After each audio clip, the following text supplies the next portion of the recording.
Hi, I'm going to be showing you an app I really love to use in the classroom. It's called Adobe Voice. It is a free app, and it's a really fun way to let your students make some really nice looking slideshow presentations. I think this would be really great at the end of an inquiry project, maybe to retell a story that they just read. You could make number books, do a how-to video. There's so many things you could do. So I'm going to go ahead and click open Adobe Voice. Now, this is a free app, but in order to use it, you do need an Adobe account, which again is free, or Adobe ID. So the very first time you use it, you would click Get a Free Adobe ID, and it's going to have you enter your name, your email, make a password, and you will have to sign in. If you have more than one device, you're going to need to sign in this very first time on each of those devices, but then it's going to keep you signed in, so your students won't have to do this each time. But it is something to be aware of, and make sure you plan ahead and give yourself some time to get those signed in. I already have an Adobe ID, so I'm just going to click sign in, and since I've already created that ID, I can just type it in here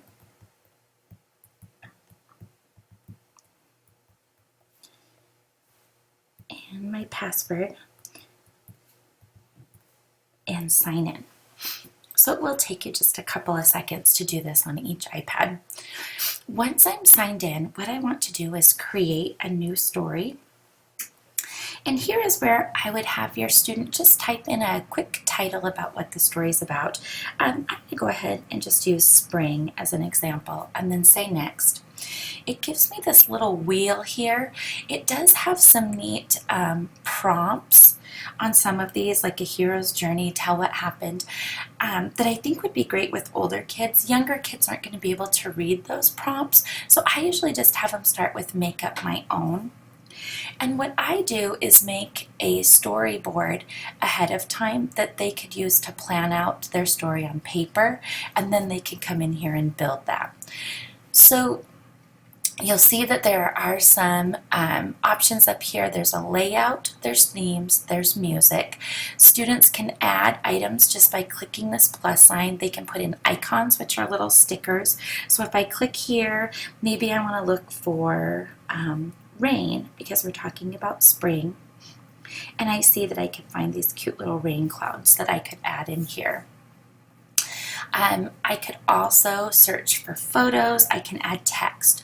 Now, right now, the only thing on this slide is this one little icon. If I go up to layout, I can change the layout of this slide. So here I could add two things, maybe an icon and a photo, or icon and some text. I could make a full screen photo. I could do something with a caption under it. I could do something with a full photo. So the layout is important to help them kind of plan out what you want.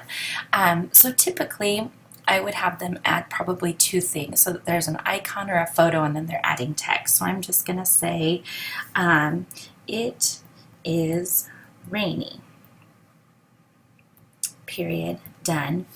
Now, I'm going to hold down this microphone in order to record my story, and this part works a little bit differently than most tools we use.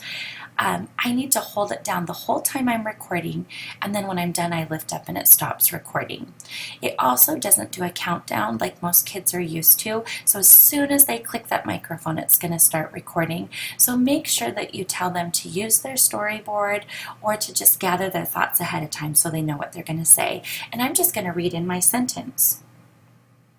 It is rainy.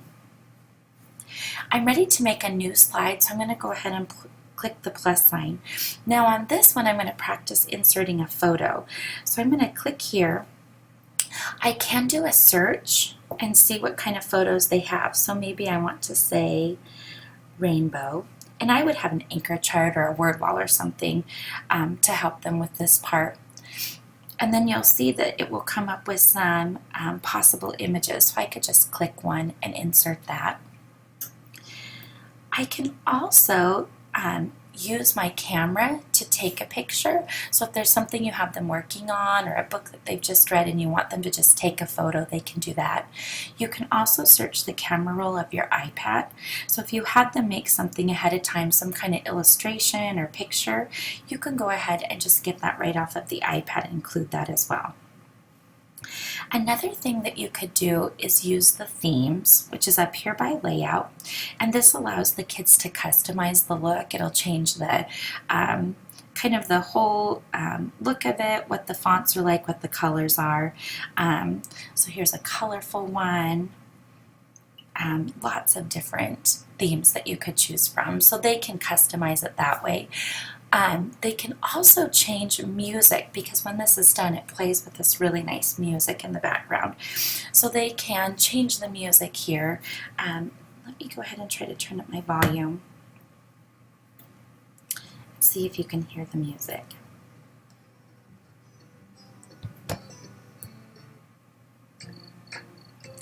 So you can see that they could kind of come through here and choose music that they like. I'm going to come back to here. So this is a great thing to use headphones with as they're all kind of going through and testing that out. I didn't record any words on these pages, so I'm just going to go ahead and add something quickly. When it rains in springtime, it helps the flowers grow. If I want to preview what I've made so far, I can click the little preview button down here at the bottom. Again, I want to make sure I have volume so you can hear what I've done. It is raining. When it rains in springtime, it helps the flowers grow.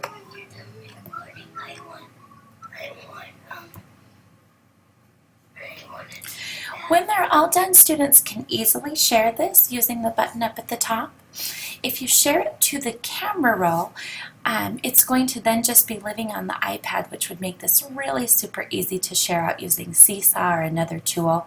This clipboard here will generate a link, and that might be something you'd want to share with parents or make into a QR code if you're not using Seesaw or another place to post these. So that's basically how Adobe Voice works. I really hope that you'll play with this tool. I think it's a really fun, neat tool to let students use.